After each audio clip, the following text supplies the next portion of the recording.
Hello guys, मैं आपको करा रही थी हिंदी ग्रामर। तो हिंदी ग्रामर का जो टॉपिक था आज है तत्पुरुष समास का। तत्पुरुष समास कौन सा होता है?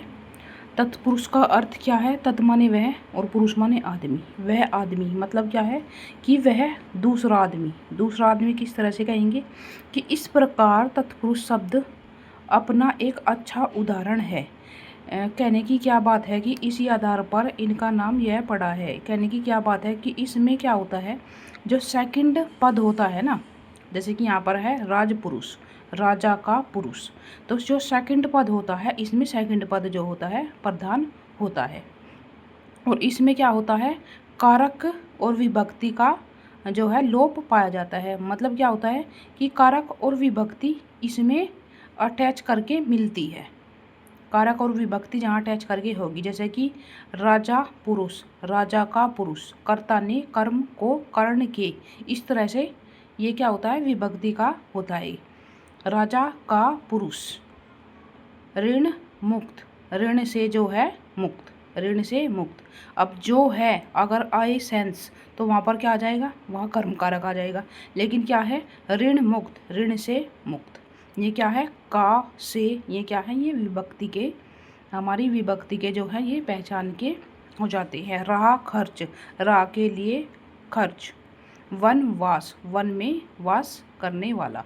तो इस तरह से क्या हो जाएंगे, इन सेकंड जो पद होता है इसमें सेकंड पद ही प्रधान होता है। यहाँ पर देखते हैं हम, दोनों पदों के बीच प्रथम तो होता है कर्ता और अंतिम जो होता है वह संबोधन कारक के अतिरिक्त शेष किसी भी कारक की विभक्ति का लोप पाया जाता है। संबोधन कारक इसमें नहीं होता। इसमें कौन कौन सी विभक्तियाँ होती हैं, इसमें 6 विभक्तियाँ हम मोस्टली यूज करते हैं। कर्म कारक, कर्ता कारक का इसमें लोप होता है, कर्ता कारक नहीं होता। कर्म होता है, करण होता है, फिर संप्रदान होता है, फिर अपदान होता है, फिर संबंध तत्पुरुष होता है और अधिकरण तत्पुरुष होता है। तो इस तरह से ये कितने विभक्तियाँ, एक तो कर्ता, कर्ता यानी कि पहली विभक्ति, कर्ता ने का चिन्ह ही इसके बीच में नहीं आएगा। फिर आ जाते हैं हम संबोधन। संबोधन किसे करते हैं, हे राम, हे तुम, हे वह। तो यहाँ पर क्या होगा, एक संबोधन की भी यहाँ पर लोप होता है।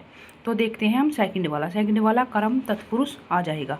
तो कर्म तत्पुरुष की विभक्ति क्या होती है, कर्ता ने कर्म को, तो क्या उसकी पहचान होगी, को होगी, या तो को होगी इसकी पहचान, और इसकी पहचान और क्या होगी, कर्ता ने कर्म को या के लिए भी इसकी पहचान आ जाती है।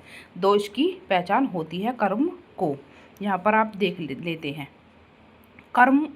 कर्म मोस्टली क्या बात है, कर्म क्या है, कर्म क्या है, जो हमारे द्वारा कर्म किए जाते हैं।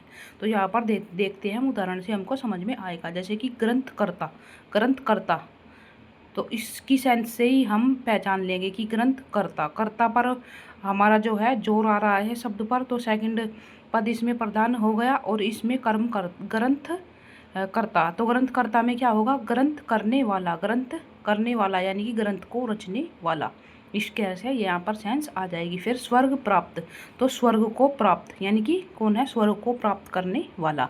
तो क्या हो जाएगी सेकंड पर, यहाँ पर इम्पोर्टेंट देखते हैं, जैसे परलोक गमन, परलोक को गमन करने वाला। फिर आ जाते हैं जल पिपांसु, जल को पीने की इच्छा रखने वाला।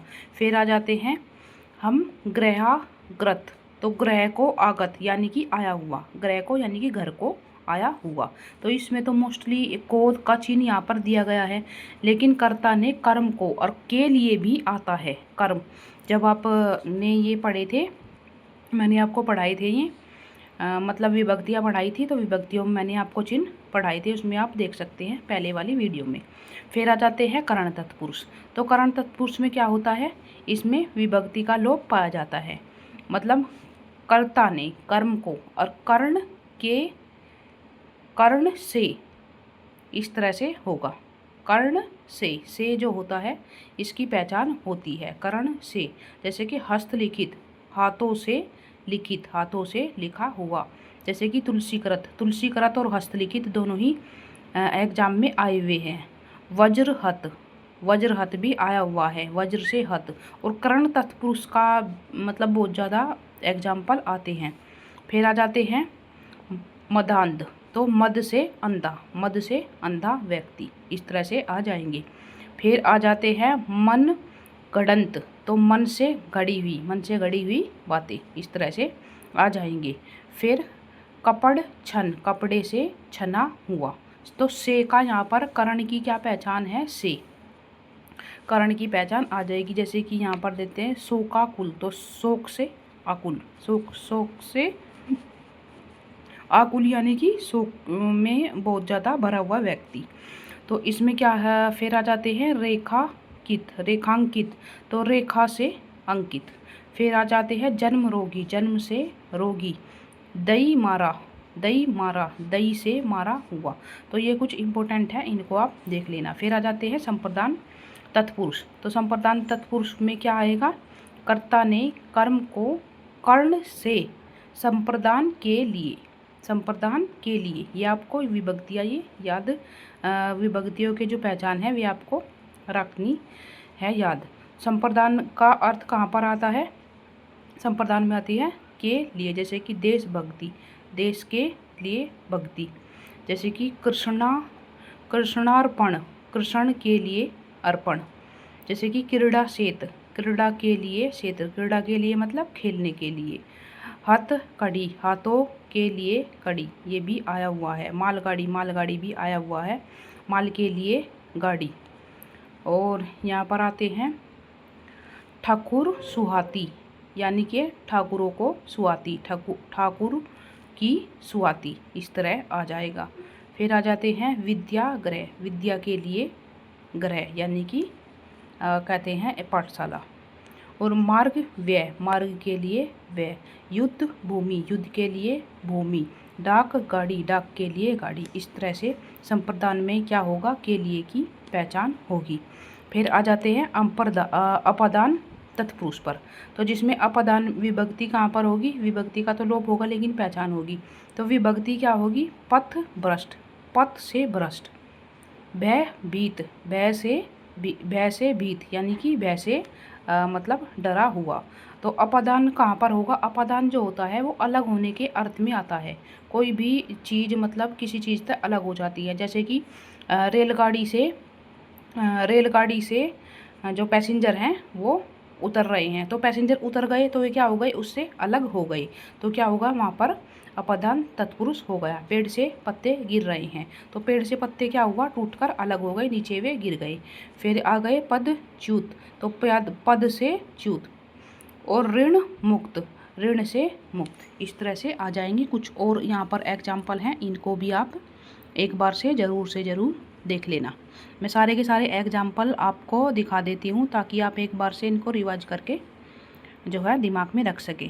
फिर आ जाते हैं संबंध तत्पुरुष पर, तो संबंध तत्पुरुष में क्या होता है, तो इसमें क्या होता है, संबंध से ही अर्थ है मतलब दो चीज़ों का संबंध दर्शाने के लिए का हम जो है सेंस यहाँ पर लाते हैं। जैसे कि यहाँ यह आ गया मृग शावक, तो मृग का शावक। जैसे कि वज्रपात, वज्र का पात। घोड़ों की दौड़, गुड़ दौड़, घोड़ों की दौड़। जैसे कि दीनानाथ, दीनों का नाथ। रेल कुली, रेल का कुली। चाय बागान, चाय के बगीचे, चाय के बगीचे। काकी के की सेंस आती है संबंध तत्पुरुष में। यहाँ आते हैं अछूतोद्धार, तो अछूतों का उद्धार, अछूतोद्धार, अछूतों का उद्धार।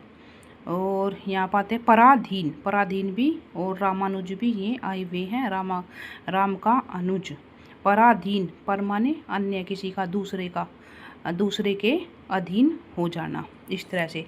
फिर आ जाते हैं अधिकरण तत्पुरुष में, तो अधिकरण तत्पुरुष में क्या आ जाएगा, इसमें में आ गया, में देश में अटन। क्या होता है इसमें, में जो सेंस आती है वो अटैच करने में आती है, यानी कि लगाव में, यानी कि जोड़ने में आती है। जैसे कि देशाटन, देशों में अटन।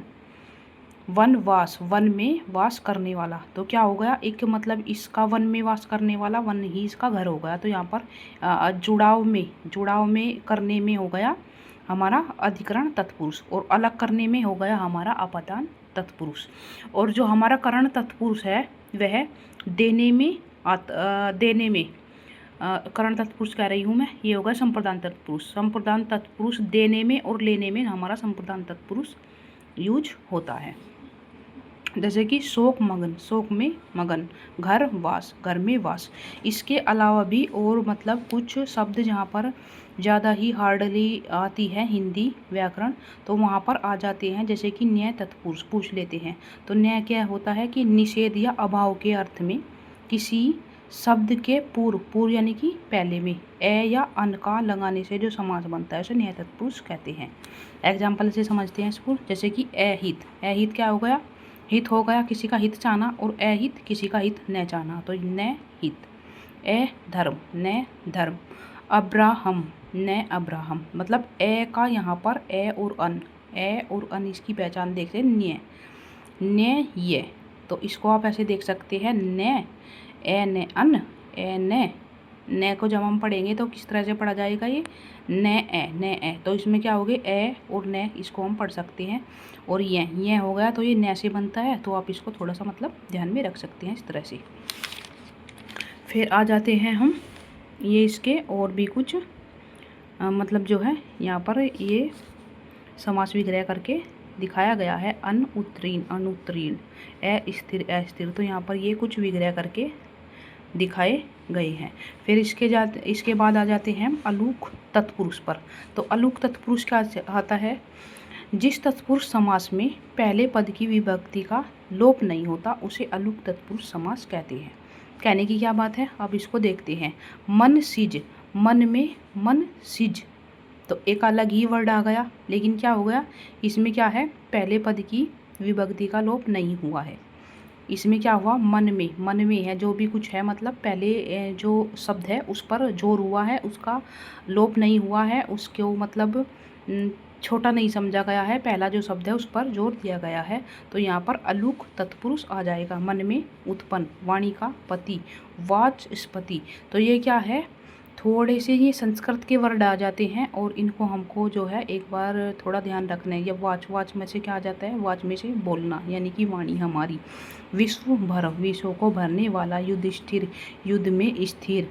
धनंजय, धनंजय धन को जय करने वाला, यानी कि धन को जीतने वाला धनंजय आ जाएगा। ये अलूक तत्पुरुष में आ जाते हैं। फिर आ जाते हैं उपपद तत्पुरुष। तो उपपद में क्या होता है, जिस तत्पुरुष समास का स्वतंत्र रूप में प्रयोग नहीं किया जा सकता, स्वतंत्र रूप में प्रयोग नहीं किया जा सकता, मतलब कुछ ना कुछ इसमें क्या बोलते हैं, संशय में होगा, ऐसा सामाजिक शब्दों को उपपद तत्पुरुष समास कहते हैं। जैसे कि जलज, तो जल प्लस जय, तो जय का क्या हो रहा है यहाँ पर, कोई भी जय का अर्थ क्या है, उत्पन्न अर्थात पैदा होने वाला। जलज यानी कि जल से उत्पन्न होने वाला। जल से उत्पन्न होने वाला कौन हो जाता है, जल में कौन होता है, जल में कमल होता है। जैसे तटस्थ, तट स्थ, मतलब क्या है, तट माने किनारा, स्थ है। तो हम इसको बाद के जो शब्द देखेंगे इनका मतलब कुछ खास अर्थ भी नहीं आ रहा, लेकिन क्या हो गए ये उपपद में आ जाते हैं। इसमें देख सकते हैं हम पंकज, पंख प्लस जय, जय का तो कोई अर्थ नहीं है अपना, लेकिन क्या कर रहा है यहाँ पर विग्रह इसका किया गया है। तिल चट्टा, तिल चट्टा, यहाँ पर इसको सेम एज इट इज रख दिया है। फिर आगे पनडुब्बी, पनडुब्बी, यहाँ पर ये भी एज इट इज रखा गया है, तो इनको आप थोड़ा सा अब इनको ध्यान में रखना। जलद, उरग, उर प्लस गे, यहाँ पर क्या होते हैं, उपपद तत्पुरुष, इसको उपपद तत्पुरुष कहते हैं। जहाँ पर मोस्टली हिंदी बहुत ज़्यादा हार्ड आती है वहाँ पर ये यूज होते हैं। सो गाइस, अगर आपको मेरा वीडियो बनाने का, पढ़ाने का तरीका अच्छा लगता है तो आप कमेंट करके ज़रूर बताया करो। चैनल को ज़्यादा से ज़्यादा सब्सक्राइब कर लो, और जो मतलब आपको इन्हीं से रिलेटेड अगर आपको कुछ क्वेश्चन पढ़ने हैं और आपको हार्ड लगते हैं तो आप कमेंट में ज़रूर लिखा करो, जिससे कि मैं आपकी प्रॉब्लम को सॉल्व कर सकूँ। Thank you guys.